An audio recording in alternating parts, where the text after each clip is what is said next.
Hello, everyone. I'm very happy to be here. Before I start, please, a round of applause for these guys, for the Dream Ups team. This is a great effort, and thank you for your effort. So my name is Daniel Laconu. I am the founder at the Simplifier. What we do there, we do one very specific thing. We do founder-generated content. We tell stories, we write stories, we help founders and top executives to write their stories. And I'm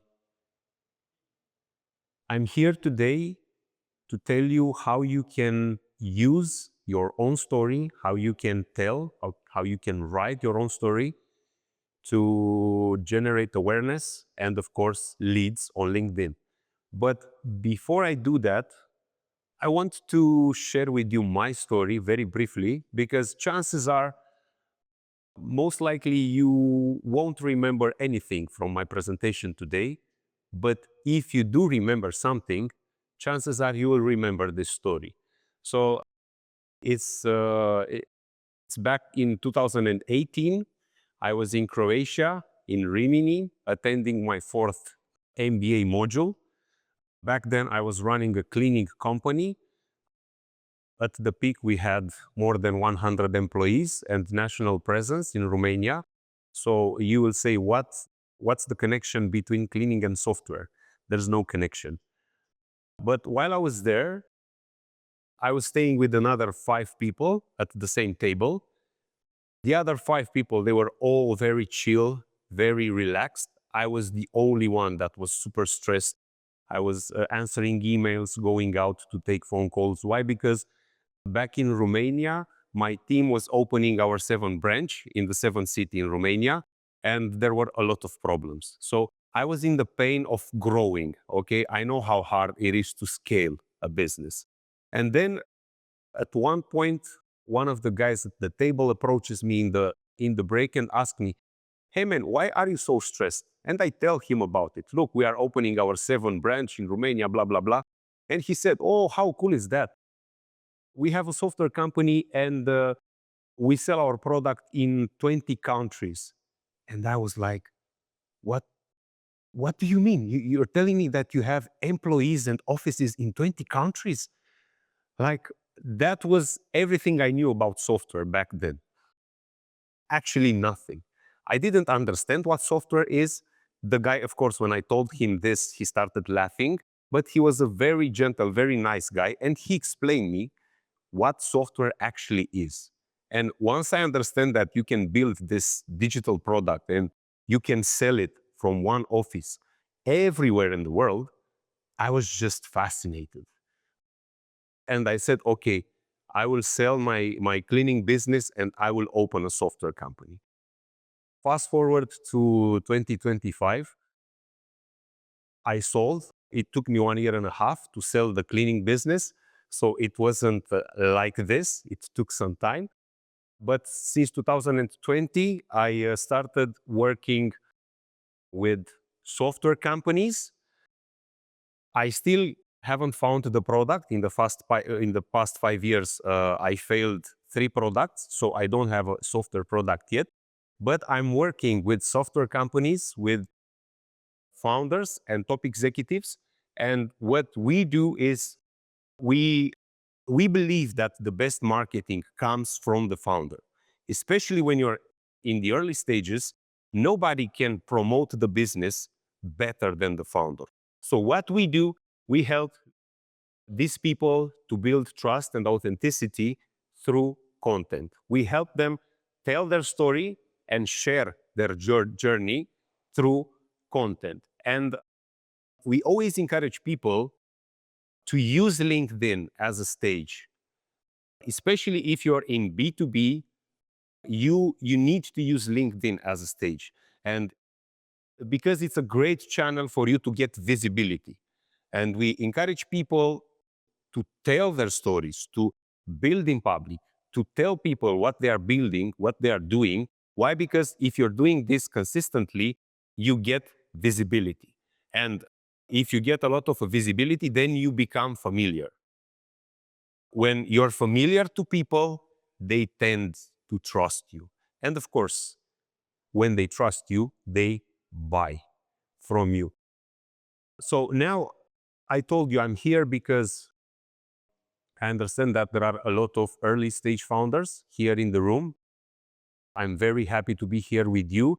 And my role today is to encourage you all, even if you're not early stage, you can have a well-established company. You still need, will definitely help you to tell your story. And what do I mean by telling your story? Of course, you need to tell people, why did you start? Okay, what was the motivation? What is the why? What is the problem that you're solving? But this is only one part of the story, okay? You need to say it because, of course, people connect with beginnings, but you also need to tell people how it's going, okay? This is another part of the story. You talk about your daily work, like you all have businesses or you are all involved in some sort of activity. Even if you don't have a business, you are an employee, maybe you want to have your own business, use LinkedIn as a stage and talk on LinkedIn about the work you're doing every day. Okay, you don't need to post every day, but find time to make 2 or maybe 3 LinkedIn posts a week. It will help you a lot. And also, if you're okay with that, also talk about your failures, talk about the hard times, because people just love these resilience stories. And of course, people need to see the proof. People always need to see the proof. And what do I mean by proof? Of course, testimonials, showcases, case studies. You need to show people how your product actually helps. But if we're talking about social proof can also be the fact that today you lost a deal. Like you did a mistake today and you lost a deal. Okay, talk about that and let people know what are the lessons that you've learned from that experience. This is also social proof because it's not always rainbows and sunshines. There are a lot of problems you need to deal with every day. And if you let people know about this, this is another proof that, hey, I'm here in the trenches. I'm building this business, okay? So I encourage you all to tell your story. And now what I want to do is to share some real life examples from our work with founders. And there are 3 categories, 3 groups of founders I want to share with you right now. So these people here, we have 3 founders, actually 2 founders, the first one and the second one. These guys, they have decades of experience, like decades. The first guy sold his first business with $500 million before starting the business that he runs right now. So they are very established founder with decades of experience. The third one is a top executive, and this guy, between others, he managed $1.4 billion IPO. So these guys, they don't need to build trust. They don't need to build credibility because they are well established. The only thing they need is to tell their story. It's to talk about their knowledge, okay, to share their knowledge. This is the only thing they need to do. And it's enough for them to just show up, tell their story, and they will build a lot of trust and the impact will be huge for the company. So this is the first group of people, okay? The first type of founders. Then we have here in this, the second slide, we have 2 examples. The first one, Eugeniu, he's actually from Chisinau. He's a great guy. Maybe some of you know him.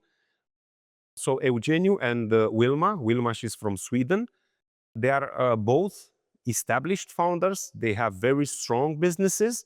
They don't have a credibility issue, but they are in the business for less time. So they have less than 10 years since they started this business. So they are very experienced.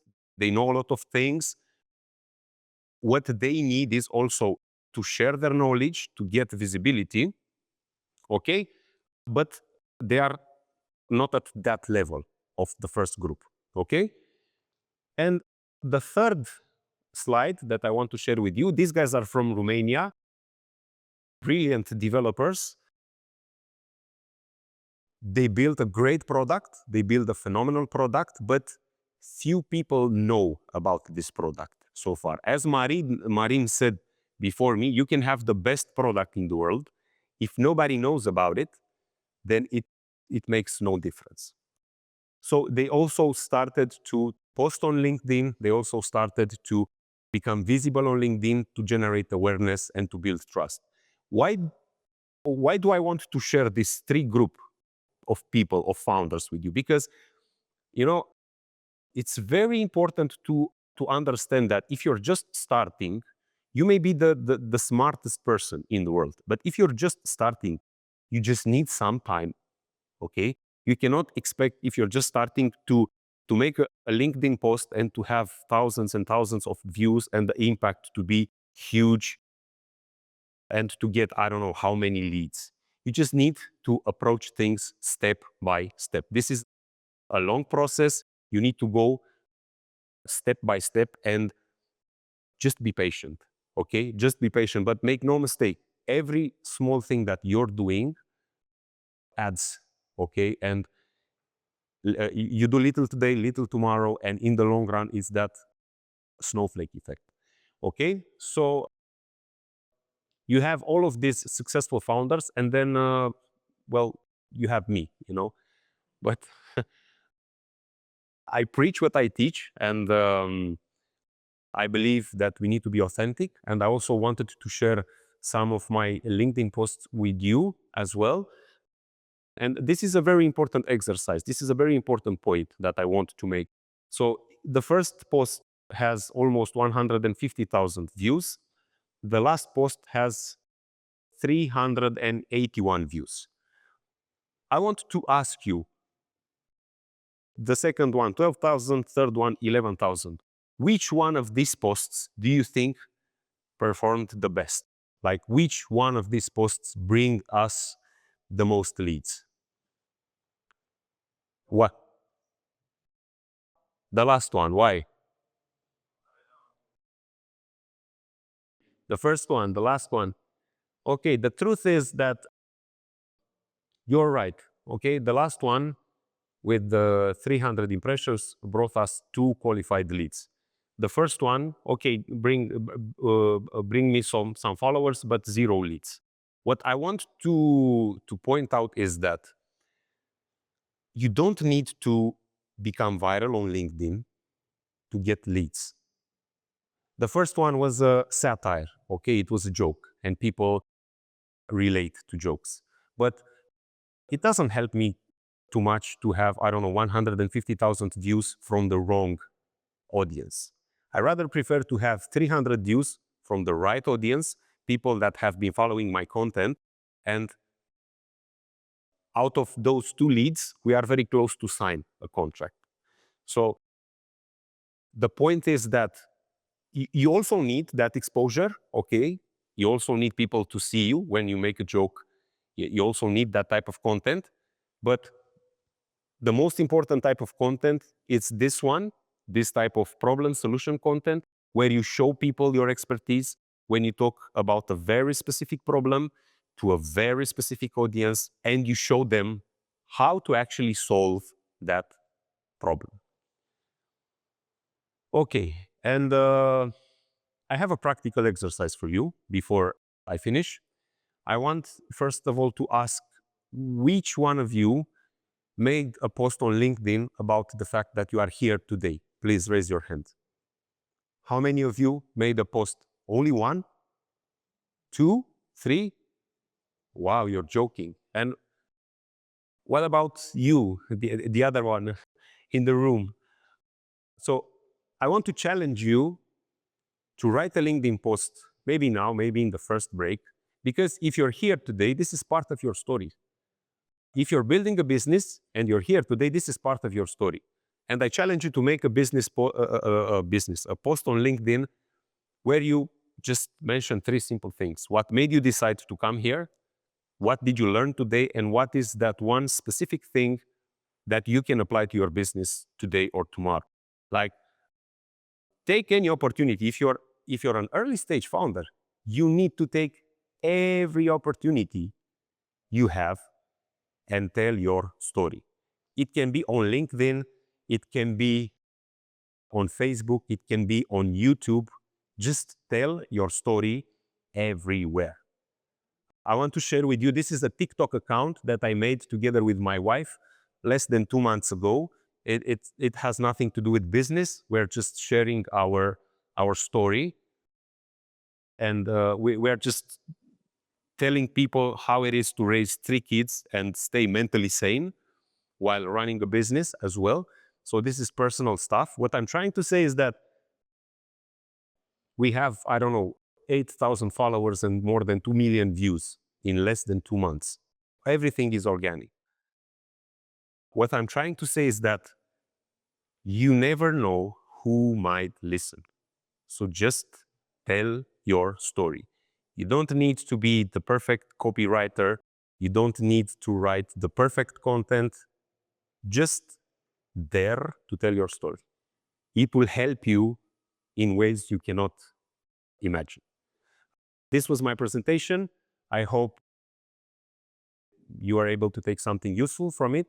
And I'm happy to provide with all, we have a lot of free resources. I'm happy to offer for free the exact process that we are using. So feel free to connect with me, and we can also talk more during the breaks. Thank you.